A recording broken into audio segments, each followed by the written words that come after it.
Olá! Nesse vídeo falaremos sobre polos magnéticos. Para isso, nós utilizaremos um objeto muito bem conhecido para vários fins e que as crianças gostam muito de brincar, que são os ímãs. Bom, com os ímãs nós podemos estudar e obter diversas características do magnetismo. Vamos começar esse estudo considerando um ímã em barra e limalhas de ferro, que é como se fosse um ferro ralado, são pequenos pedaços de ferro. Então a primeira característica do magnetismo que nós vamos obter vai ser o conceito de polos magnéticos. Se nós pegarmos um ímã em barra e jogarmos limalha de ferro, essa limalha de ferro vai se concentrar principalmente em algumas regiões. Por exemplo, aqui nas extremidades.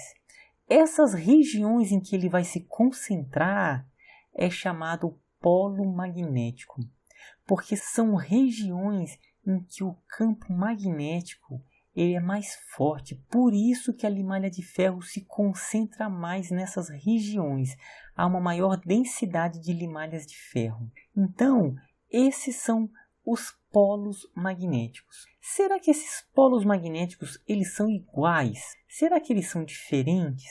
Como é que são as características desses polos? Então, nós vamos agora entrar em uma nova reflexão, que é sobre a definição dos polos magnéticos. Se nós pegarmos um ímã em barra e pendurarmos por um fio, esse ímã ele naturalmente vai se orientar numa direção. Geralmente é a direção norte e sul. Por que geralmente? A gente vai ver em outro vídeo que dependendo da região geográfica, essa direção pode mudar. É chamada declinação magnética.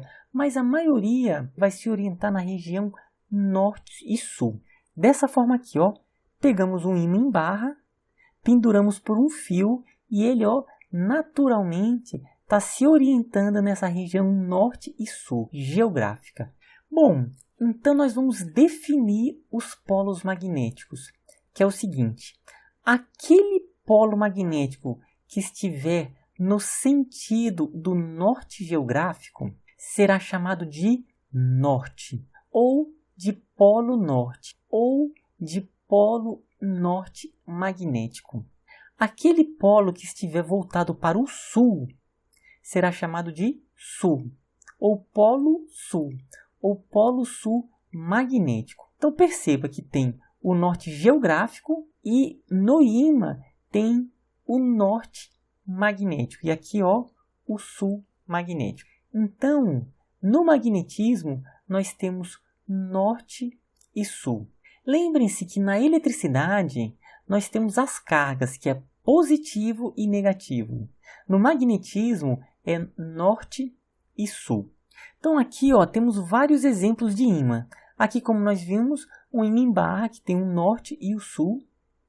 Esse ímã em barra nós podemos dobrar, formando um ímã em ferradura, que aqui continua sendo o norte e o sul.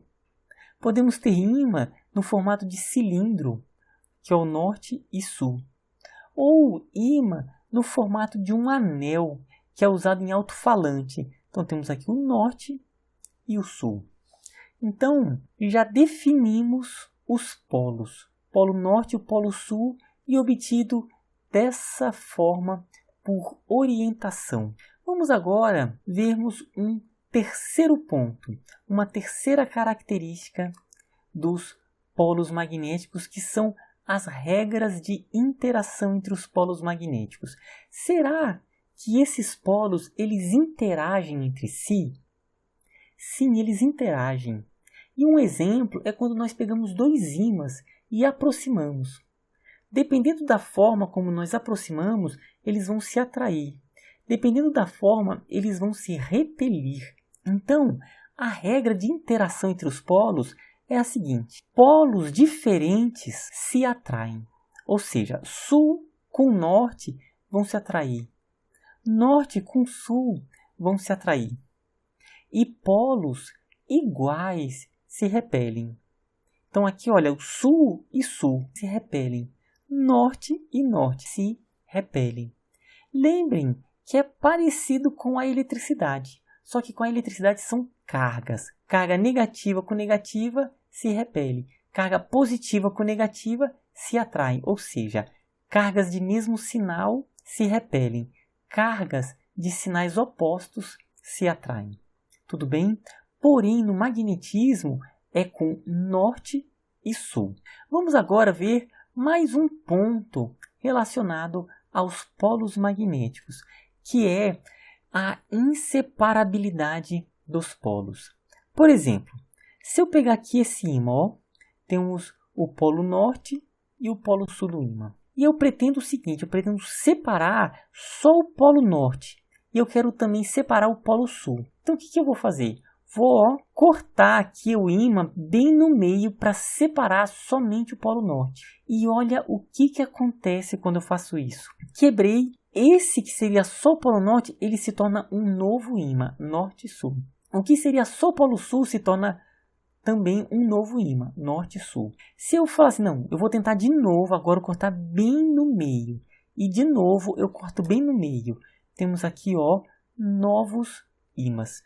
Isso é a inseparabilidade dos polos. Existem teorias que propõem a existência do que se chama do monopolo magnético, que seria essa carga magnética, ou seja, essa separação de um polo magnético. Por enquanto, ainda utilizamos a ideia da inseparabilidade dos polos, ou seja, eles sempre vêm juntos. Aqui, ó, um pai que comprou um ímã em barra para dar para as duas crianças. Então ele quebra, formando aqui dois ímãs. Aí vem a seguinte questão: cada ímã possui necessariamente um polo norte e um polo sul? Sim, os polos sempre vêm em pares. Pode acontecer de ímã ter vários polos, mas vão ser sempre polos norte e sul. Nós ainda vamos estudar que, de acordo com os domínios magnéticos, isso pode acontecer. Tudo bem? Então, até a próxima.